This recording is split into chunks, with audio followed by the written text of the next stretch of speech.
podcast PLIB 2021. Pauline Cisre répond à mes questions. Avant de commencer, je tiens à préciser que Pauline Cisre est l'une des 5 finalistes du PLIB 2021 qui a écrit le roman Rocaille. Merci à elle d'avoir accepté de répondre à mes questions. Je vous mets également dans la barre d'infos le lien vers sa campagne Ulule pour l'un de ses romans. Première question, d'où vous vient l'envie d'écrire? Comment avez-vous commencé? Elle répond: je me souviens que, dès le primaire, je fabriquais mes propres livres avec quelques feuilles pliées et des tas de feutres. Ça parlait toujours de sorcières. C'est ma mère qui m'a par la suite encouragée à me lancer dans un roman. À ce moment-là, je n'allais pas très bien, et ça m'a apporté tellement de réconfort que je n'ai jamais arrêté. Deuxième question, comment construisez-vous vos personnages? Elle répond: la plupart du temps, je les imagine hors de tout récit. Un dessin gribouillé dans une marge, une idée très vague en lisant un roman ou en regardant un film. Je laisse mûrir ça pendant des semaines ou des années, et je les intègre à un univers ou une intrigue quand l'occasion se présente. Jésil existait par exemple depuis mes années de lycée, mais je n'avais jamais su quoi en faire. C'est en installant sur la rocaille que je l'ai vraiment développé. De plus en plus souvent, je construis les personnages au fil de l'écriture. Je les laisse faire ce qu'ils veulent et je réadapte ensuite l'intrigue en fonction du chemin qu'ils ont pris. Troisième question, quelles sont vos sources d'inspiration pour Rocaille? Pour poser l'ambiance et le décor, je me suis inspirée de pas mal de décors visités, lus ou vus. Des paysages rencontrés en cours de promenade, comme les bois au-dessus de chez mes parents ou un parc désertique près de chez moi. Des imaginets de lecture, comme le début des Chevaux célestes de Guy Gabriel Kay, où le héros enterre les morts d'un vieux champ de bataille en pleine montagne, et pas mal tirés de jeux vidéo, Morrowind ou encore Dear Esther. Les personnages sont plus anciens, imaginés au fil des années. Jésus doit par ailleurs beaucoup à un texte écrit par un ami, dont la scène d'exposition se déroulait autour d'un cadavre. Quatrième question, votre moment préféré pour écrire? Elle répond: je n'en ai pas vraiment, mais j'écris paradoxalement mieux quand je n'ai pas le temps d'écrire, le matin, en surveillant l'œil d'un œil paniqué, le soir, en me disant que ce n'est pas sérieux de veiller si tard. Ce n'est pas toujours pratique, mais ça m'aide à me concentrer. Cinquième question, quelle relation entretenez-vous avec vos personnages? Elle répond: j'aimerais bien qu'ils me laissent dormir. Quand je suis vraiment bien lancée dans un projet, j'ai du mal à ne pas penser à eux tout le temps. En cours d'écriture, je suis plutôt du genre à ne pas déterminer toutes leurs réactions et à les laisser en partie se construire tout seul. Sixième question, avez-vous déjà écrit un livre avec un autre auteur? Aimeriez-vous essayer? Elle répond: je n'en ai jamais eu l'occasion, mais j'aimerais beaucoup tenter l'expérience, un jour, pouvoir partager mes idées au fil de la rédaction et découvrir de nouvelles manières de... Septième question, avez-vous des projets d'écriture en ce moment?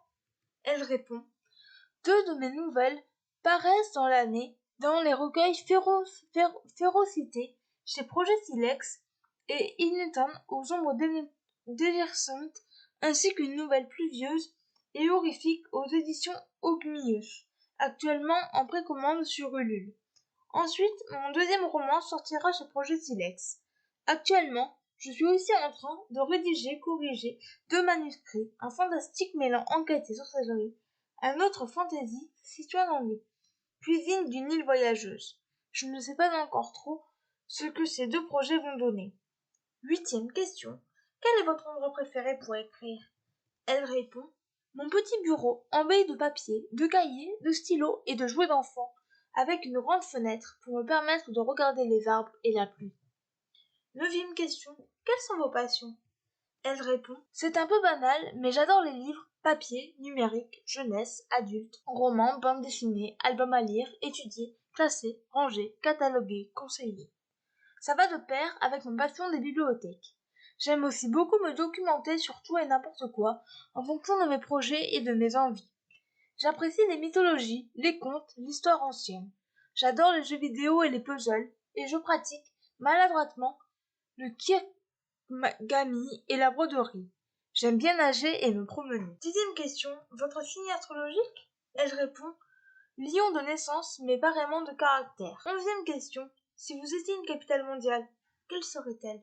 Elle répond: le village des Mouettes, petite capitale chaleureuse, où on trouve une bibliothèque sur Cooling Down dans Link's Awakening, j'espère que ça compte. En vérité, je ne suis pas une très grande voyageuse et une capitale, eh bien, c'est un peu trop grand pour moi. Deuxième question, votre plat préféré? Elle répond, les îles flottantes et la tarte aux pommes. 13e question, si vous étiez un animal, lequel seriez-vous? Elle répond, un manchot. Ils aiment l'eau, sont maladroits sur terre, recherchent la compagnie et adorent leur... 14e question, êtes-vous plutôt plat salé ou sucré? Elle répond, indéniablement sucré. 15e question, thé ou café? Elle répond, infusion, sinon je ne dors. 16e question, que préférez-vous écrire? Les personnages, les lieux? Elle répond, les deux, parce qu'ils s'enrichissent les uns et les autres.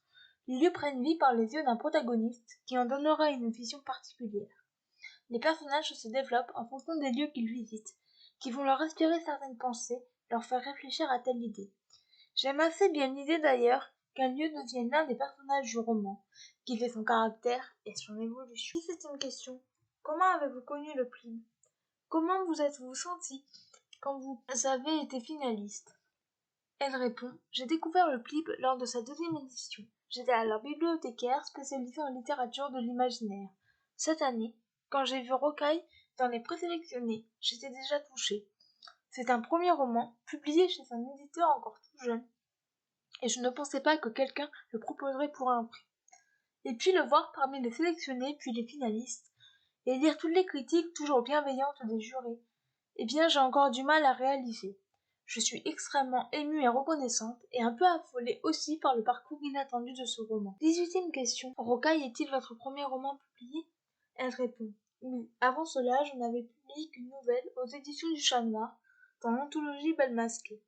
Rocaille a une place particulière dans mon écriture, ce qui fait que je suis heureuse que ce soit mon premier publié. Quand je l'ai rédigé, j'ai eu l'impression de passer un cap, et depuis, je ne conçois plus du tout mes écrits de la même manière. 19e et dernière question. Comment construisez-vous vos univers? Elle répond, très souvent, c'est le cas pour le prochain roman qui sortira chez Projet Silex. Je commence par une carte. La topographie que je choisis, les noms que j'invente, me permettent d'imaginer des tas de micro-histoires. Il y a celles que je vais oublier et celles que je vais garder pour construire cet univers, et ça va me prendre des années avant de retenir ce monde pour un roman. Pour Rocaille, je n'ai pas eu besoin de passer par cette étape. J'ai tout de suite eu l'idée de ce pays sans végétation, et à partir de là, l'histoire a commencé à se dérouler. Voilà, c'en est tout pour ce podcast, j'espère qu'il vous aura plu.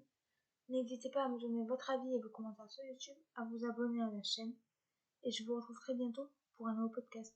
Ciao.